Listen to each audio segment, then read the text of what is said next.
موت کی تکلیف اور سختی برحق ہے۔ سورۃ کاف میں آیت نمبر 19 میں اللہ تعالیٰ کا فرمان ہے وَجَاءَتْ سَكْرَةُ الْمَوْتِ بِالْحَقِّ، اور موت کی سختی حق لے کر آ پہنچی۔ موت کی تکلیف بڑی شدید ہے۔ حضرت جابر رضی اللہ عنہ کہتے ہیں آپ صلی اللہ علیہ وسلم نے فرمایا موت کی تمنا نہ کرو، جان کنی کی تکلیف بڑی شدید ہے، اور یہ نیک بختی کی علامت ہے کہ اللہ کسی بندے کی عمر لمبی کر دے اور اسے توبہ کی توفیق عطا فرما دے۔ موت کی جتنی تکلیف رسول کریم صلی اللہ علیہ وسلم کو ہوئی اتنی تکلیف قیامت تک کسی دوسرے آدمی کو نہیں ہوگی۔ حضرت انس بن مالک رضی اللہ عنہ کہتے ہیں جب رسول اللہ صلی اللہ علیہ وسلم کو موت کی تکلیف شروع ہوئی تو حضرت فاطمہ رضی اللہ عنہا نے کہا ہائے میرے باپ کی تکلیف۔ آپ صلی اللہ علیہ وسلم نے فرمایا آج کے بعد تمہارے باپ کو ایسی تکلیف کبھی نہیں ہوگی۔ تمہارے باپ کو موت کے وقت ایسی تکلیف آئی جو آئندہ قیامت تک کسی اور کو نہیں آئے گی۔ یہ ابن ماجہ کی روایت ہے۔ رسول اکرم صلی اللہ علیہ وسلم کی موت کی تکلیف پر حضرت عائشہ رضی اللہ عنہا کا اظہار خیال۔ آپ فرماتی ہیں کہ آپ صلی اللہ علیہ وسلم کا سر مبارک میرے سینے اور تھوڑی کے درمیان تھا۔ آپ صلی اللہ علیہ وسلم کی موت کی تکلیف دیکھنے کے بعد اب میں کسی کے لیے موت کی سختی کو برا نہیں جانتی۔ اسے بخاری نے روایت کیا۔ موت کی سختی جب ہم کسی کو دیکھتے ہیں تو ہم کہتے ہیں اس نے ضرور زندگی میں کوئی برے کام کیے ہیں جن کی وہ سزا بھگت رہا ہے۔ ضروری نہیں ہے کہ ایسا ہی ہو۔ احادیث کی روشنی میں یہ بات تفصیلاً پتہ چلتی ہے کہ اللہ تعالیٰ اپنے کچھ پیاروں کو جنت الفردوس کے کچھ درجات تک پہنچانا چاہتے ہیں، اور اس کا بندہ بہت کوشش کے باوجود وہ اعمال نہیں کر پاتا جو جنت کے اس اعلیٰ درجات تک اس کی رسائی کا سبب بنے، تو اللہ تعالیٰ پھر ان کو موت سے پہلے یا موت کے وقت بیماریوں میں مبتلا کرتے ہیں، اور موت کی جان کنی کی تکلیف میں، اور اس پہ وہ صبر کرتا ہے، اور یہ چیزیں ساری اس کے لیے صبر کے بعد جنت کے اعلیٰ درجے تک رسائی کا سبب بنتی ہے۔ اس لیے کسی کے بارے میں یہ کہہ دینا کہ وہ اس لیے کسی کے بارے میں یہ رائے قائم نہیں کرنی چاہیے کہ وہ اس لیے موت کی عذاب میں مبتلا ہے کہ وہ گناہ گار ہے یا خطا کار ہے یا اس نے بہت سے کوئی گناہ کے کام کیے ہیں۔ موت کی سختی سے نبی کریم صلی اللہ علیہ وسلم نے بھی دعا سکھائی، پناہ مانگی۔ آپ دعا مانگا کرتے تھے اللہم اعنی علی غمرات الموت و سکرات الموت، یا اللہ موت کی سختیوں اور بے ہوشیوں پر میری امداد فرمائیے۔ ترمذی کی روایت ہے۔ اس سے معلوم ہوتا ہے کہ موت کے وقت بڑی سختی ہوتی ہے۔ امام غزالی رحمۃ اللہ علیہ اپنی کتاب احیاء العلوم کی 4 جلد میں موت کی سختیوں کو نہایت تفصیل سے بیان فرماتے ہیں۔ حضرت لقمان علیہ السلام نے اپنے بیٹے سے کہا بیٹا موت کا حال تجھ کو معلوم نہیں کہ کب آئے گی، تو پہلے اس سے اچانک وہ آ جائے تو اس کی تیاری کر لو۔ اور تعجب ہے کہ آدمی اگر بڑی سے بڑی لذت میں اور عمدہ مجلس تماشے میں ہو اور یہ تصور کر لے کہ ایک سپاہی ابھی آنے والا ہے، لاٹھی لے کر اسے مارے گا تو وہ لذت خاک میں مل جائے گی اور عیش ختم ہو جائے گا۔ اور یہ معلوم ہے کہ مالک الموت علیہ السلام نزا کی سختیوں کو عین نزا کی حالت میں پیش فرمائیں گے، مگر اس سے کچھ عیش ختم نہیں ہوتا۔ اس کا سبب جہالت ہے اور غفلت ہے، کیونکہ جس قدر تکلیف جان کنی کی ہے اس طرح کی تکلیف کسی اور چیز میں نہیں۔ وہ جو ذائقہ انسان کو چکھنا ہے کسی اور کو وہ ذائقہ دنیا کے کسی معاملے میں نہیں چکھنا۔ اب کسی نے جو زندہ ہے اس نے وہ ذائقہ نہیں چکھا، اور جو چکھ گیا وہ آ کے بتا نہیں سکتا۔ تو اس کو ہم اس طرح معلوم کر سکتے ہیں، یا تو اوروں پہ قیاس کریں جو فوت ہوئے، اور لوگوں کے حالت نزع میں نہایت بے چینی اور بے قراری دیکھیں۔ بس قیاس کی صورت یہی ہے کہ جب آپ اس کو دیکھیں تو اسی پہ اس بات کا قیاس کر لیں کہ اس طرح جان کنی کی سختی کتنی سخت ہوتی ہے۔ اور دوسرا تو خدا نخواستہ بلکہ خدا نخواستہ کیا کہنا ہے، موت تو آنی ہے کہ جب خود اپنی جان جائے گی تو تب پتہ چلے گا۔ جب کسی عضو پہ زخم لگتا ہے یا سوزش ہوتی ہے تو اس کا اثر روح پہ پہنچتا ہے، اور جس قدر اثر روح پہ پہنچتا ہے اسی قدر اس کو درد ہوتا ہے، اور چونکہ درد گوشت اور خون میں بڑھ جاتا ہے تو روح کو تھوڑا ہی صدمہ ہوتا ہے۔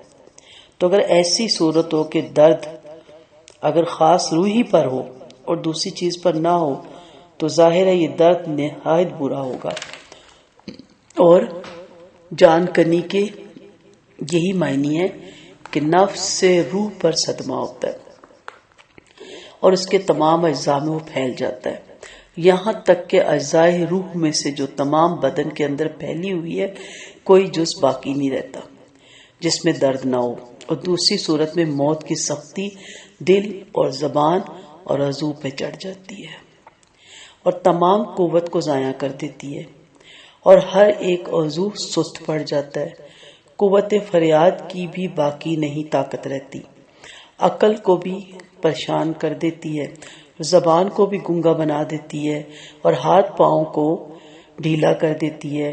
آدمی اس وقت چاہتا ہے کہ اگر بن پڑے تو وہ اونچا اونچا واویلا کرے، فریاد کرے، مگر ہو نہیں سکتا۔ اگر اس میں کچھ قوت رہتی تو جان نکلتے وقت اور اس کے کھینچتے وقت حلق اور سینے سے غرغرے کی آواز سنائی دیتی ہے، رنگ بدل کر مٹیالہ ہو جاتا ہے، گویا جس مٹی سے بنا تھا وہی اس سے ظاہر ہوئی، تمام رگیں کھنچتی ہیں، اس کا درد اندر اور باہر پھیل جاتا ہے، یہاں تک کہ آنکھوں کے ڈھیلے اوپر چڑھ جاتے ہیں، ہونٹ سکڑ جاتے ہیں اور زبان جڑ کی جانب کو کھنچ جاتی ہے،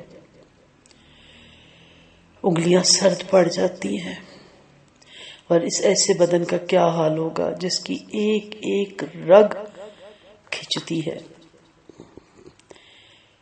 کیا پوچھتے ہو ہمدم اس جسم ناتواں کی، رگ رگ میں پیش غم ہے کہ یہ کہاں کہاں کی۔ اگر ایک رگ کھنچتی ہو تو اس کا درد بہت کم ہو جاتا، جب جان ہی نکلتی ہے اور وہ بھی ایک رگ سے نہیں بلکہ تمام رگوں سے، تو اس کی تکلیف کس قدر زیادہ ہوگی۔ پاؤں دونوں ٹھنڈے ہو جاتے ہیں، پنڈلیاں، پھر رانے، پھر ہر عضو سے کھچتی اور شدت کے ساتھ، یہاں تک کہ نوبت گلے تک پہنچ جاتی ہے۔ اس وقت اس کی نظر دنیا سے اور اس کے رہنے والوں سے علیحدہ ہو جاتی ہے، اور توبہ کا دروازہ اس پہ بند ہو جاتا ہے، اور حسرت اور ندامت اس پہ چھا جاتی ہے۔ آپ صلی اللہ علیہ وسلم نے فرمایا، توبہ کر لو اس سے پہلے کہ جب آواز گلے کے ناخے میں پہنچ جائے۔ حضرت عیسیٰ علیہ السلام موت کی سختی سے پناہ مانگا کرتے تھے اور فرماتے تھے، لوگو تم اللہ تعالیٰ سے دعا مانگو کہ مجھ پر موت کی اس سختی کو وہ آسان فرما دے۔ زائد بن اسلم اپنے باپ سے روایت کرتے ہیں کہ جب مومن کے کچھ درجات باقی رہتے ہیں کہ عمل کے باعث ان پر نہیں پہنچ سکتا تو اس پر موت سخت کر دی جاتی ہے تاکہ اس کے درجات جنت میں تک پہنچنے کے قابل ہو جائیں، اور اگر کافر کی کوئی نیکی ہوتی ہے جس کا بدلہ نہیں دیا گیا ہوتا تو اس پر موت کی سختی آسان کر دی جاتی ہے تاکہ وہ اپنی نیکی کا بدلہ یہیں پائے اور سیدھا دوزخ میں جائے۔ بعض اکابر سے یہ بھی مروی ہے کہ اکثر مریضوں کے پاس جا کر پوچھا کرتے تھے، تم موت کو کیسا پاتے ہو؟ جب وہ خود مرض میں مبتلا ہوئے تو لوگوں نے ان سے پوچھا، تمہیں موت کیسی لگی؟ کہا، یوں معلوم ہوتا ہے کہ آسمان زمین آپس میں مل گئے ہیں اور میری روح ایک سوئی کے ناکے سے نکل رہی ہے۔ اتنی تنگ جگہ سے کھینچ کے نکالنا۔ بہرحال موت کی سختی، اس کی دہشت ناکی اسی وقت معلوم ہو سکے گی جب اپنے اوپر گزرے گی۔ اللہ تعالیٰ نے قرآن مجید میں ایک بڑی اہمیت بتائی۔ سورۃ کاف میں اللہ تعالیٰ نے فرمایا، اور موت کی سختی یقیناً تمہارے پاس پہنچی، تم جس سے بھدکتے پھرتے تھے۔ بظاہر انسان سمجھتا ہے کہ میں اس سے نہیں بھدک رہا، لیکن اس کے جو کام ہے دنیا کے، جو اس کی مصروفیات ہے دنیا کی، اور جو اس کے طور طریقے ہیں دنیا کے، وہ تو ایسے ہی ہیں۔ موت سے فائدہ بھی ہے اور نقصان بھی۔ نقصان تو بس اتنا ہے کہ دنیا چھوٹتی ہے، عزیز و اقارب ملنے جاننے والے سب چھوٹ جاتے ہیں، اور اس سے فائدہ یہ ہے کہ دنیا کی تکلیفوں سے چھٹکارا مل جاتا ہے، اور اسی موت سے اللہ تعالیٰ تک رسائی بھی حاصل ہوتی ہے اور ملاقات ہوتی ہے۔ اگر مومن توحید پہ ہے تو اسے جنت اور اس کو عیش اور آرام ملتا ہے۔ نبی کریم صلی اللہ علیہ وسلم نے فرمایا، جو اللہ تعالیٰ سے ملنا پسند کرتا ہے تو اللہ تعالیٰ بھی اس سے ملنا پسند کرتے ہیں، اور اللہ تعالیٰ سے ملنا جو پسند نہیں کرتا تو اللہ بھی اس سے ملنا پسند نہیں کرتے۔ عائشہ رضی اللہ عنہ نے کہا کہ اے اللہ کے رسول، موت کو سبھی ناپسند کرتے ہیں۔ آپ نے فرمایا یہ مطلب نہیں، بلکہ مومن آدمی کو جو اللہ کی رحمت اور اس کی رضامندی اور اس کی جنت کی خوشخبری دی جاتی ہے تو اس وقت وہ اللہ سے ملنے کو پسند کرتا ہے، اور کافر جو اللہ کے عذاب اور اس کی ناراضگی کی خبر دی جاتی ہے تو اللہ سے ملنے کو پسند نہیں کرتا، تو اللہ بھی اس سے ملنے کو پسند نہیں کرتا۔ اور اللہ سے ملاقات مرنے کے بعد ہی ہو سکتی ہے۔ موت کے وقت اللہ تعالیٰ کے حکم سے مخصوص فرشتے آتے ہیں اور وہ روح نکال کر اللہ کے سامنے لے جاتے ہیں۔ اس پہ میں نے تفصیلی پچھلے لیکچر پہ بتایا تھا، مومن کی روح نکلنے کا تمام حالات اور کافر کی روح نکلنے کے تمام حالات۔ میرے پچھلے لیکچر آپ ضرور سن لیجئے گا۔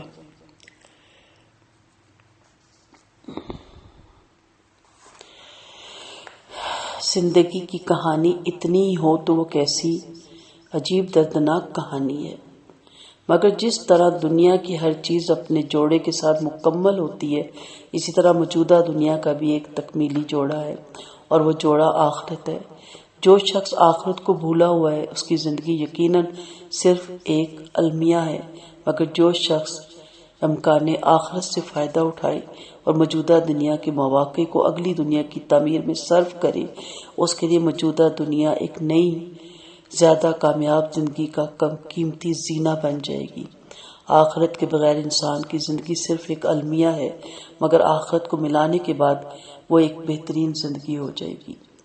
اس لیے اس دنیا میں رہ کے آخرت کی تیاری کریں اور اس میں اپنے آپ کو مصروف کر لیں۔ بہت مشکل وقت آنے والا ہے، اس مشکل وقت سے ہمیں گزرنا ہے۔ اللہ تعالی ہم سب کو، جہاں تک میری آواز جاتی ہے، میری دعا ہے کہ اللہ تعالی ہم سب کو موت کی سختی سے محفوظ رکھے۔ اللہ تعالیٰ موت کے وقت ہم پہ آسانیاں کرے۔ اللہ تعالیٰ موت کے وقت ہماری ہر مشکل آسان فرما دے۔